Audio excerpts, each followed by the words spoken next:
So it is a term we have all heard lately, certainly this year in particular, Trump derangement syndrome. Coined by Donald Trump. Yes, and there are a lot of people who have accused others of having this syndrome, and others who have said, who've been very angry when someone suggests that they have that. So we thought that this was just kind of a political thing where, if you hear Trump's name, you're automatically against it. But now there are people in the medical profession talking about this as a real thing. And whether it should be actually should be now categorized as a real medical syndrome. One of the people who is getting a lot of attention because of an op-ed he wrote, a psychotherapist, Jonathan Alpert, wrote a column that has gotten a lot of attention and has changed his life, I've heard. So he's joining us right now to talk about that. Jonathan, welcome to TMZ Live. Happy to be alive, actually. I've received a lot of threats, including death threats, following that op-ed piece. So happy to be here with you. So let's talk about the op-ed piece. What is this syndrome? Do you believe it's real, and what are the symptoms? Yeah, and I made it very, very clear in that op-ed piece that Trump derangement syndrome is not an actual psychiatric diagnosis. So we don't see it in what's called the DSM, the Bible of psychiatric disorders. However, I express great concern about what I'm seeing with my patients. And we probably have to go back to 2016 or so when Donald Trump, the politician, emerged. People were highly anxious. They were getting ready to flee the country if he won. Some people actually did leave the country. People were restless. They couldn't sleep at night. They were dividing families. They were cutting people out of their lives. I had patients who were hyper fixated on Trump.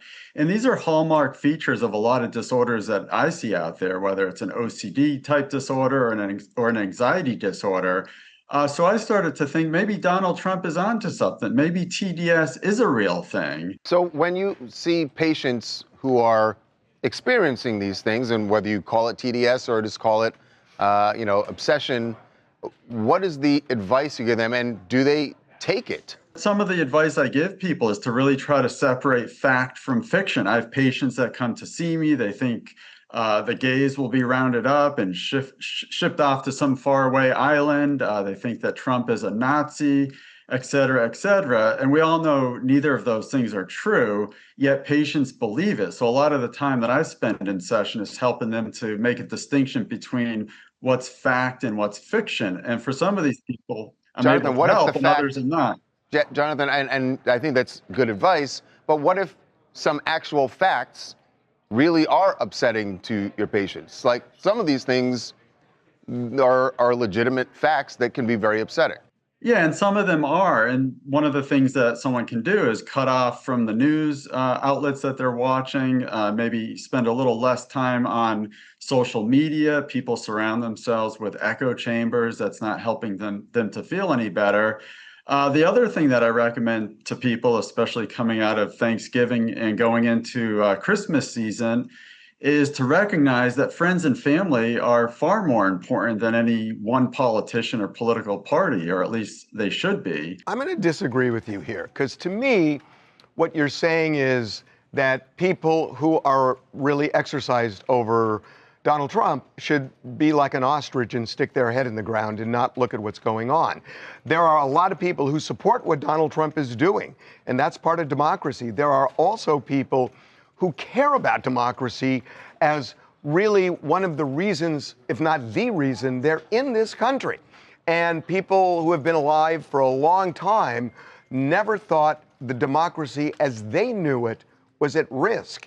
And if it's that important to them, why shouldn't they follow it and care about it and even grieve over it if that's really their point of view? So why is that wrong to be obsessed over something where they believe, at least, that their country is going down? Absolutely, people should get involved and join rallies and marches if that's what they believe in, and they should try to advocate for change if that's what they truly believe in. But my concern, again, is where it's starting to dominate people's lives to the point where they're cutting people out of their lives. they're losing sleep, they feel sick, it's affecting them mentally. That's my concern as a therapist. Jonathan, I'm curious. You mentioned that you were getting death threats. What were the? Why were they that upset that are these people? They're upset that you have labeled them. They feel that you've labeled them as having TDS, or are they upset that you're suggesting that maybe it should be a real thing? What was the nature of the threats? Sure. Yeah. And I think what happened is if you go back to 2016 when Trump won, people were shocked, they were angry, and then that anger became hardened into their identity. And then we're seeing that play out. And, I really just got on TV and wrote about what I was seeing, some of the symptoms and some of my concern.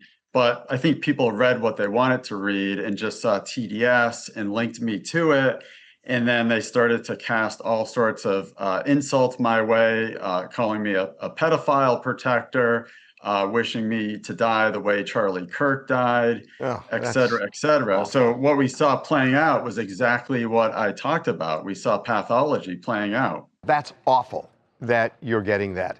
I'm curious, and I'm not asking this, to be sarcastic or snarky, but would you say that some of the protesters, or at least the ones January 6th, that broke into the Capitol and severely injured police officers had BDS, Biden derangement syndrome?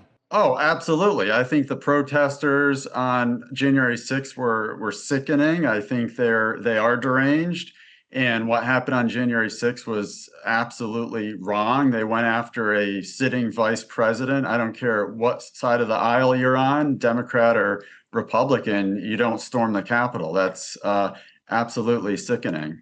Donald Trump is kind of obsessed with Joe Biden. He has a picture of an autopen rather than Biden in the White House residence quarters. He talks about him all the time. Does Donald Trump have Biden derangement syndrome? Well, that's a really good question. And I think the difference between President Trump and the millions of Americans that might have TDS is that Trump personally fought an election with Joe Biden.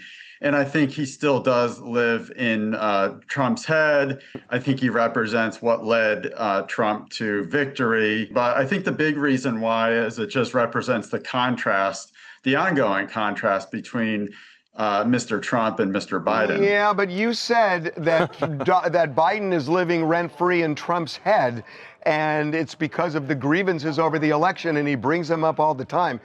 Feels like Biden derangement syndrome to me.